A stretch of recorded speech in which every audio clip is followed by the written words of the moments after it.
Ito ang gilid ng Pilipinas.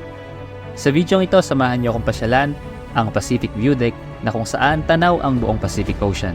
Ito ay matatagpuan sa bayan ng Dingalan, probinsya ng Aurora. Tara! Uy! Grabe yun, mataas-taas din yun ah. May nag-ATV pa sa baba oh, ayun oh.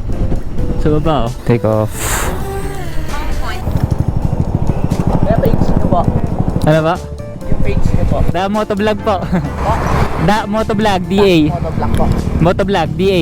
Ayun oh, hindi tayo pumipihit oh, pero yung takbo natin oh, naglalaro ng 50. Tingnan nyo guys kung gaano kalawak yung dagat. Solid yung view. Tapos nag-overshoot tayo no. Paktay ka day. Sarado po yung view deck.